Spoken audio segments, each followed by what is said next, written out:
3. Assalamualaikum warahmatullahi wabarakatuh. Halo teman-teman semua, kembali lagi di podcast OPE, obrolan penuh edukasi. Sebelumnya izinkan kami memperkenalkan diri ya.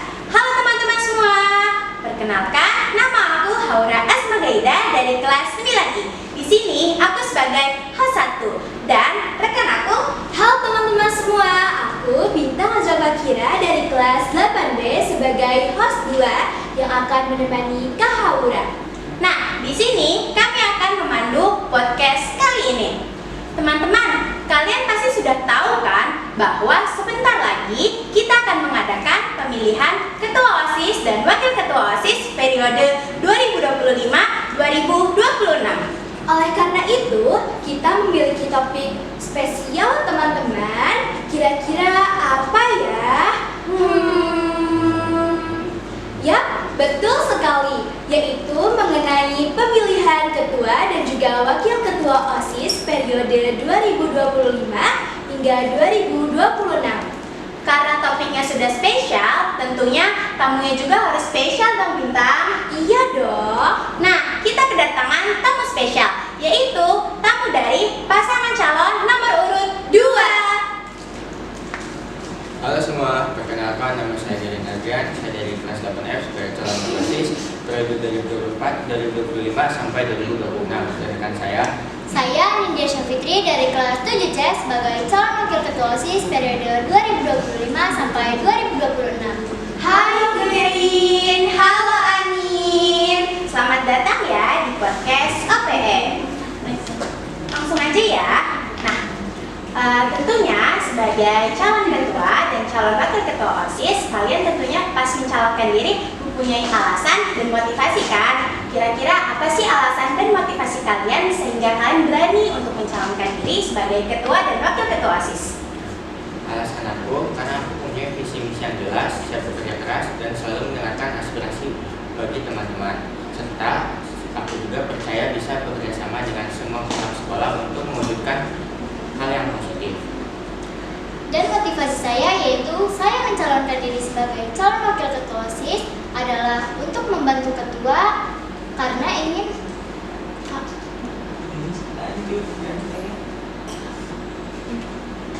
ketua adalah mewujudkan program-program OSIS dan mendengarkan aspirasi dari teman-teman semuanya. Wah, alasan dan motivasinya keren Keren banget. sekali.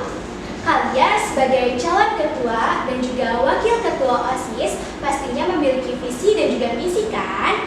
Coba dong jelasin visi misi kalian secara singkat karena kita sangat amat penasaran loh. Nah, visi kami yaitu menjadikan organisasi OSIS sebagai wadah inspiratif kreatif bagi siswa-siswa SMP Negeri 1 Jasem, serta menciptakan lingkungan yang harmonis dan meningkatkan rasa keluarga serta rasa peduli antara satu sama lain. Dan misi kami yaitu mengembangkan potensi diri siswa melalui berbagai lomba, seminar, dan kegiatan ekstrakurikuler yang dapat meningkatkan keterampilan dan kemampuan diri mereka. Yang kedua yaitu bekerja sama dengan ibu, bapak guru, dan siswa-siswi SMP Negeri 1 Jasem. Yang ketiga yaitu memperbaiki kedisiplinan dengan patuh pada peraturan yang berlaku. Lalu yang terakhir ada menciptakan lingkungan sekolah yang aman dan ramah. Wah, keren banget ya Bintang. Oke, aku punya pertanyaan nih tentang visi dan misi kalian. Yang pertama, di bagian pengembangan dan potensi siswa nih. Kalian kan ingin OSIS jadi tempat yang inspiratif dan kreatif. Kegiatan apa sih yang mau kalian buat supaya teman-teman bisa lebih mengembangkan potensi diri mereka? Kami akan membuat kegiatan yang positif untuk mengembangkan bakat-bakat siswa-siswi SMP Negeri 1 Ciasem. Karena murid SMP Negeri 1 Ciasem mempunyai bakat yang berbagai jenis, seperti di bidang olahraga, seni, budaya, karaoke, dan yang lainnya. Melalui program apa sih kalian dapat mengembangkan bakat-bakat siswa-siswi SMPN 1 Ciasem? Izin saya jawab ya. Kami akan menembakkan lomba-lomba di dalam event, seperti kan event kelas itu kayak berbagai lomba. Iya. Saya akan menembakkan lomba-lomba untuk mengembangkan potensi siswa. Jadi kayak misalkan dalam bidang olahraga tuh kamu mau lebih baru lagi, misalnya ada basket, karena kan mungkin siswa-siswi saya sudah mulai tertarik ya sama basket. Oke, terima kasih ya atas jawabannya. Oke, pertanyaan kedua tentang kerjasama dan kekeluargaan. Kalian bilang kan mau bekerja sama dengan baik dengan guru, orang tua, dan teman-teman. Apa rencana kalian supaya semua bisa bekerja sama dengan baik nih dan juga kompak? Nah, kalau misalkan kita ingin membuat event, nah pasti kami akan diskusi dengan guru-guru terlebih dahulu. Nah, kalau misalkan event tersebut ini mau melibatkan orang tua murid, pasti kami terlebih dahulu izin kepada guru-guru.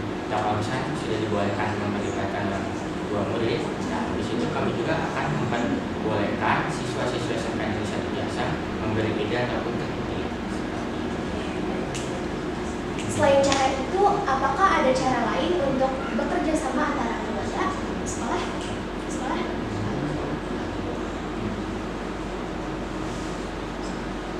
Ada lagi nggak caranya kayak misalkan lewat sosmed ataupun WA izin ke orang tuanya gimana gitu caranya biar izinnya itu gimana sih? Cara biarkan kamu kan ada misalkan ada event nih, ada event terus kan itu kan misalkan eventnya memerlukan izin orang tua, tentunya kamu diskusi dulu kan dengan guru dan kelas sekolah. Ketika sudah di ACC program kamu tersebut, tapi kan kamu sendiri dan juga guru kan yang membantu menyampaikan ke orang tua siswa. Nah, bagaimana sih cara kamu menyampaikan program tersebut ke orang tua siswa agar orang tua siswa tersebut mendukung dan mengizinkan anaknya untuk mengikuti program kamu? Palingan kita di WhatsApp yang tahunya ke grup kelas masing-masing. Terima kasih. Terus yang ketiga tentang lingkungan kedisiplinan. Gimana cara kalian membuat sekolah kita jadi tempat yang lebih nyaman dan ramah tapi tetap menegakkan kedisiplinan siswa? Nah, kalau pengen lingkungan yang aman kan harus bersih dong. Betul. Nah, kami akan menegaskan siswa-siswi untuk membuang sampah pada tempatnya. Nah, untuk tentang kedisiplinan, pasti banyak yang siswa suka melanggar. Kami akan mempertegaskan kembali untuk kedisiplinan tersebut, apalagi tentang pakaian. Harusnya atribut harus tetap lengkap. Nah, Dirin, boleh dong kasih tahu ke teman-teman pemakaian atribut yang lengkap ketika memakai baju putih biru itu apa aja sih? Ya seperti pakai topi, dasi, bed, seperti kayak rumput, baju sekolah, dan kedua sisnya juga. Nah, terus kamu ada pesan nggak sih buat teman-teman semua agar lebih menerapkan kedisiplinan? Nah, untuk teman-teman yang suka melanggar aturan, harus taatin aturan lagi ya. Dan kalau yang sudah melanggar aturan, terima kasih. Oke, kamu kan pasti nih kalian berdua ya pasti kan punya harapan untuk OSIS mau gimana, mau bagaimana ke depannya, mau mengadakan program apa. Nah, apa sih harapan kamu untuk OSIS ke depannya?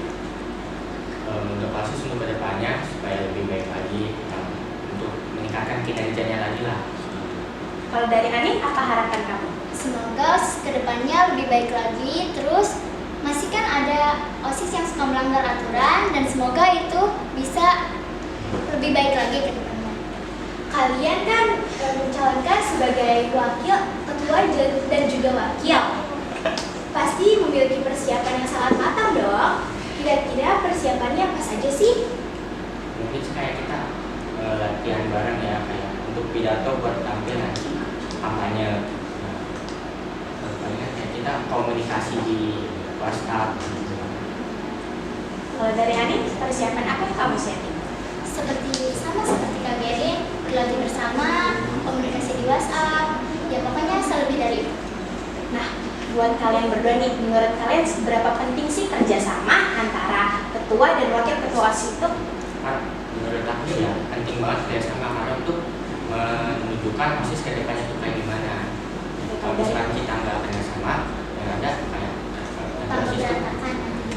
Kalau dari Ani gimana? Kalau dari aku juga sangat penting karena untuk meningkatkan OSIS ke depannya. Nah, kan kata kalian tadi menurut kalian itu sangat penting. Terus gimana sih cara kalian membangun kerjasama yang bagus, terus juga jadi lebih kompak, itu gimana? Cara kalian sendiri itu gimana? Menurut aku sih jangan sampai putusnya komunikasi. Jadi komunikasi itu menurut Gary paling penting ya dalam kerjasama. Harus tetap berlanjut. Menurut Ani juga sama. Oke, baik. Dari sini juga bisa dilihat aja. Terima kasih kepada Anin dan juga Gerin yang telah menjawab pertanyaan dari kami. Terima kasih juga telah menyimpulkan menyempatkan hadir di acara podcast pada hari ini. Terima kasih juga ya kepada teman-teman semua yang sudah menyimak pembicaraan podcast kali ini. Semoga pembicaraan kami ini dapat menambah edukasi baru untuk kalian semua ya. Mohon maaf apabila ada kekurangan ataupun kesalahan. Selebihnya kita mengucapkan terima kasih. Sampai jumpa di episode OPE selanjutnya. Wassalamualaikum